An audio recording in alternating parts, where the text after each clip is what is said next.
नसरुद्दीन एक दिन बाजार से अपने गधे पे बैठा जा रहा तेजी से। किसी ने पूछा कि नसरुद्दीन बड़ी तेजी से जा रहा है, कहाँ जा रहा है? उसने गधे से पूछो, क्योंकि ये गधा बड़ा जिद्दी और बीच बाजार में बंद करवा देता है। अगर मैं इसको बाएं ले जाऊं तो नहीं जाएगा, और जहां इसने बाजार देखा, लोग देखे, फिर तो ये बड़ी अकड़ में आ जाता, बड़े तैस में आ जाता। तो पहले जब नया नया लिया था तब तो मैं ये बूम कर लेता था कि इसको जहां ले जाना और ले जाने की कोशिश करता था। उसमें गांव में हंसी होती, बाजार में लोग कहते गए मुल्ला तुम्हारा गधा तुम्हारी नहीं मानता, और जितनी मेरी बद होती उतना ये अकड़ता जाता। अब मैंने एक तरकीब सीख ली, जैसे ही बाजार आया कि मैं उसे छोड़ देता हूँ लगाम, चलो बेटा जिस तरफ जाओ वही मुझे जाना। अब देखने की कैसे तुम बगावत करते। मुल्ला नसरुद्दीन एक दिन छाता लेकर बाजार की तरफ जा रहा था, बीच में पानी आ गया। तो उसके साथी ने कहा कि नसरुद्दीन छाता खोल क्यों नहीं लेते? उसने कहा छाता खोलने से कोई सार नहीं, छाता टूटा हुआ और छेद ही छेद। तो उसने कहा तो फिर इसको बड़े मियां साथ क्यों लिए फिर रहे? तो मुल्ला नसरुद्दीन ने कहा मैंने सोचा कौन जाने पानी गिरने लगे। ऐसी हालत अंधविश्वासी की। छाता है काम का नहीं है, कोई हर्जा नहीं, मगर छाता जैसा तो दिखाई पड़ता ही है कम से कम, कौन जाने पानी गिरने ही लगे। तुमने उस स्त्री की कहानी तो सुनी ना, जिसने चूड़ियां खरीदी थी नहीं और महीने भर चटकाती फिरी, बजाती फिरी, मगर किसी ने ना पूछा, तो उसने अपने घर में आग लगा दी। और जब छाती पीट पीट के खूब हाथ हिला हिला के चिल्लाने लगी कि बर्बाद होगी बर्बाद होगी, तब एक स्त्री ने उससे पूछा कि भाई और तो सब ठीक है, बर्बाद तो तू होगी, मगर चोरी कब खरीदी? उसने कहा ना समझ, अगर पहले ही पूछी होती तो घर में आग क्यों लगती।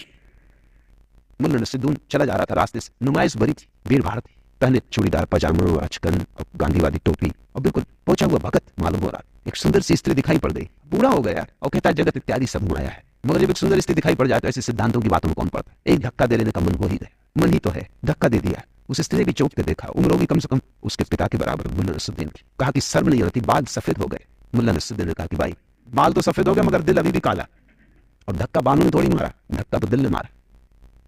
एक आदमी ने मुल्ला नसरुद्दीन के द्वार पर दस्तक दी, उसकी पत्नी भी उसके साथ थी। मुल्ला ने दरवाजा धीरे से खोला, जरा सा खोला, बाहर खड़ा मित्र भी हैरान हुआ, मित्र से ज्यादा हैरान तो उसकी पत्नी हुई, क्योंकि मुल्ला बिल्कुल नंगा था। हैरानी की बात इतनी नहीं थी कि नंगा था, क्योंकि अपना अपना घर है, कोई नंगा रहना चाहे, क्या अर्चन। एक टोप भी लगाए हुए थे, अब नंगा और टोप लगाए, ये और एक हैरानी की बात थी। पत्नी से न रहा गया, पत्नी ने कहा और तो सब ठीक है, आपका घर है, आपको जैसे रन हो रहा है, मगर ये टोप। मुल्ला ने कभी ना पूछो, इसके पीछे भी राज। उसने कहा आप बताई दो नहीं तो ये जिज्ञासा हमें खाई जाएगी, रात भर सो भी नहीं सकेंगे। मुल्ला ने कहा नंगा इसलिए हूं कि इस समय घर मुझे मिलने कोई आता ही नहीं। तो फिर टोप क्यों लगाया? तो उसने कहा कि कभी भूल चूक से कोई आई जाए इसलिए। मुल्ला नसरुद्दीन से उसका मित्र कह रहा था कि कुछ लोगों से मैं बहुत परेशान हूं, आ जाते वो बहुत बोर करते, पड़ोसी है उनसे छुटकारा भी नहीं होता, शिष्टाचार बस उनको सुनना भी पड़ता है, और ऐसा बोर करते और वही वही बातें सुना चुके बहुत बार।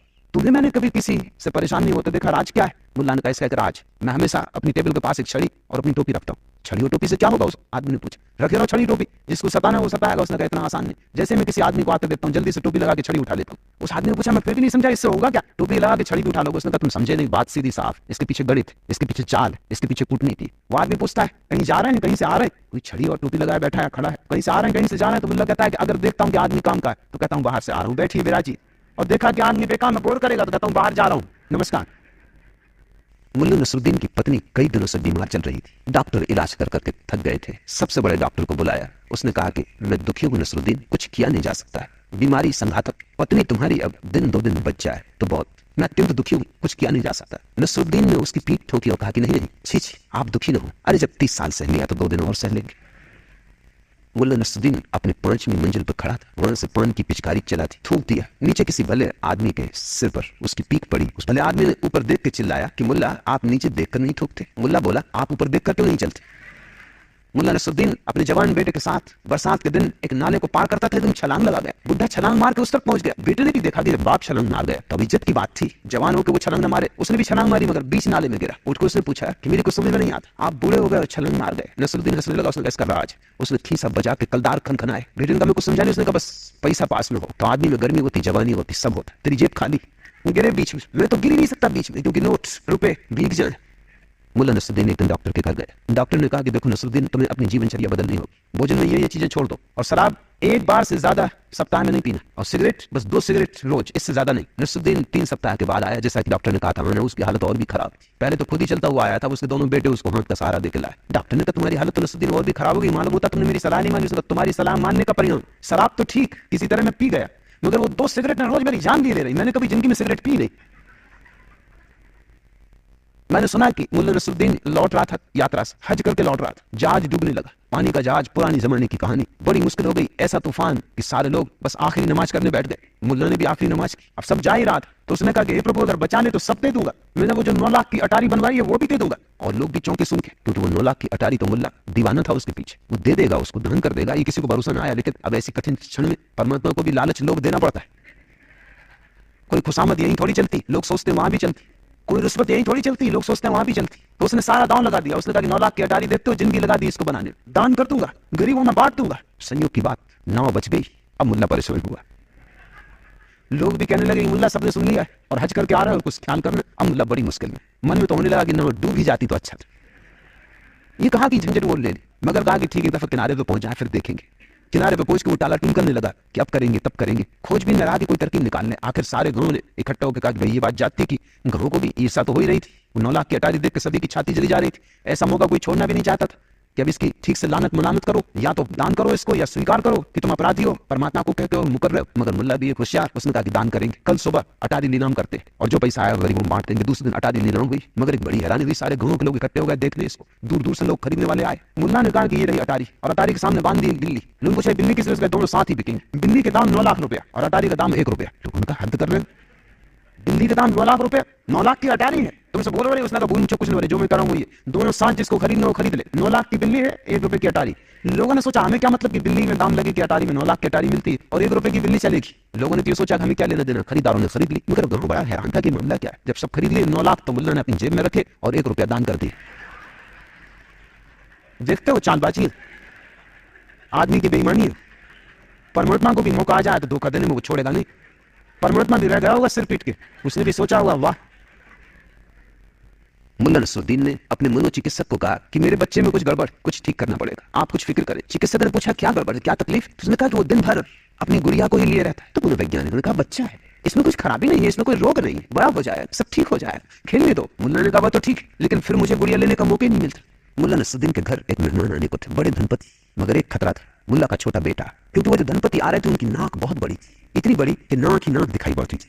मुल्ला भी परेशान था, पत्नी भी परेशान थी कि बेटा कुछ ना कुछ कहना दे। अरे इतनी बड़ी नाक, और धनपति को ला रहे थे खुशामत के लिए, उससे कुछ काम था कि कहीं वो नाराज न हो जाए। और सबको पता था कि जो भी उसकी नाक के संबंध में बात उठा देता उससे वो नाराज हो जाता, क्योंकि उसकी नाक बड़ी कुरूप थी, बड़ी बेढंगी थी। तो दोनों ने कई दिन तक, 3-4 दिन तक बेटे को तैयार किया कि देख ख्याल रख और सब करना, नाक की बात मत छेड़ना, नाक की तरफ देखनी मत, तू इधर उधर देखना मगर नाक मत देखना। बेटा भी हैरान था कि नाक में ऐसा क्या होगा। 3 दिन हो गए शिक्षण देते देते देते, फिर भी डरे थे, क्योंकि बच्चे कितना ही समझाओ, उनको पाखंडी बनाना बड़ा मुश्किल होता। दोनों संकट थे, कपड़े थे। आखिर धनपति आया, मुल्ला ने स्वागत किया, विराजो, पत्नी ने स्वागत किया, लेकिन दोनों डरे, बच्चे पर नजर रखे, वो नाक तो नहीं देख रहा और बच्चा एकदम नाक ही देख रहा है और कुछ देखते नहीं। अगर उसने न कहा होता तो शायद वो और कुछ भी देखता, शायद उसने एक आध दफा नाक देख ली होती, उसमें होता कि ठीक है, हर तरह की चीज दुनिया में होती, बच्चों को कोई अड़चन ऐसी खास आती नहीं।